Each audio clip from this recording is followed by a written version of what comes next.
అదరగొట్టే కారం రంగు రుచి ఆచి కారం పొడి. హింస సరిహద్దులు దాటితే ప్రతిఘటన కూడా ఖండాంతరాలను దాటుతుంది. ఇప్పుడు బంగ్లాదేశ్లో జరుగుతున్న హిందూ మారణకాండపై నేపాల్ నిప్పులు చెరుగుతోంది. బంగ్లాదేశ్లో హిందూ సోదరులపై దాడులతో నేపాల్లో హిందువులు భగ్గుమంటున్నారు. ఆవేదన ఆవేశంతో రోడ్డెక్కి బంగ్లాదేశ్కి మాస్ వార్నింగ్ ఇచ్చారు. బంగ్లాదేశ్లోని మైమన్ సింగ్లో దీపు చంద్రదాస్ అనే హిందూ యువకుడిని అమానవీయంగా కొట్టి చంపిన విజువల్స్ ఎప్పుడైతే సోషల్ మీడియాలో వైరల్ అయ్యాయో నేపాల్లోని ప్రతి హిందువు రక్తం మరిగిపోయింది. జనక్పూర్లోని వీధులు జనసంద్రమయ్యాయి.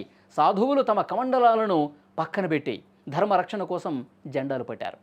మా సోదరుడి ప్రాణం తీస్తారా, మా దేవాలయాలను అపవిత్రం చేస్తారా అంటూ జనకీ మందిరం సాక్షిగా నేపాల్ యువత గర్జించింది. అక్కడ ఈ స్టోరీలో అసలైన మలుపు ఇక్కడే ఉంది.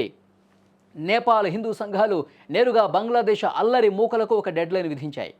బంగ్లాదేశ్లో ఒక్క హిందువు మీద చెయ్యి పడ్డా నేపాల్లో అక్రమంగా చొరబడి బతుకుతున్న బంగ్లాదేశీల ఇళ్ళు పూర్తిగా నేలమట్టమైపోతే గుల్ల చేసి పడేస్తామని వార్నింగ్ ఇచ్చారు. మీరు అక్కడ హింసను ఆపకపోతే ఇక్కడ మీ వాళ్ళు సురక్షితంగా ఉంటారని అనుకోవద్దు. అక్రమంగా దేశంలోకి చొరబడిన వారిని వెతికి పట్టుకుంటామని, బంగ్లాదేశ్లో దాడులకు ఇక్కడ భారీ మూల్యం చెల్లించుకోవాల్సి వస్తుందని నేపాల్ నుంచి బంగ్లాదేశ్ హెచ్చరిక పంపించారు. ఖాట్మాండులోని బంగ్లాదేశ్ ఎంబసీ ముట్టడికి వేలాది మంది కదిలారు. బంగ్లాదేశ్ ప్రభుత్వం ఒక పద్ధతి అనేది ఉంటుంది, అది మార్చుకోకపోతే సరిహద్దుల్లో భారీ పరిణామాలు తప్పవని తేల్చి చెప్పడం చర్చనీయాంశమైంది. బంగ్లాదేశ్లో అరాచకాలు సాగిస్తున్న మూకలకు ఈ వార్త ఒక బలమైన హెచ్చరిక. కేవలం అధికార స్వలాభం కోసం, రాజకీయ కుర్చీలను కాపాడుకోవటం కోసం మత విద్వేషాలను రెచ్చగొడుతున్న బంగ్లాదేశ్ పాలకులకు ఇకనైనా కన్ను విప్పు కలగాలి.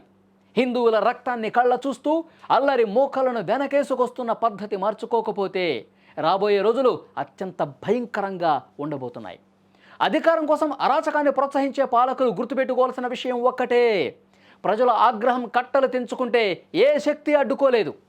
నేపాల్ నుంచి రగిలిన ఈ నిరసన జ్వాలలు కేవలం ఆరంభం మాత్రమే. ఎప్పటికైనా విద్వేష రాజకీయాలకు స్వస్తి పలికి మైనార్టీల ప్రాణాలకు రక్షణ కల్పించాలి. లేకుంటే ఇప్పుడు రగులుతున్న ఈ ఆగ్రహాగ్ని సరిహద్దులను దహించి వేయటం ఖాయం. ఖబర్దార్. हिन्दूलाई जब हिन्दू जाग्छ नि मा तिमीहरू खरानी हुन्छस्। याद गर मा जति पनि छस् नेपालमा बङ्गलादेशबाट आएर बसेको माहरू जति पनि छस् भाग यहाँबाट। जसले हत्या गरेको होस् त्यसलाई पनि त्यही हालतमा पुर्याउनु पर्छ, त्यही हालतमा पुर्याउनु पर्छ के। यहाँ कसैले पनि हिन्दूमाथि आँखा लगाउँछ भने म छोड्नेवाला छैन है।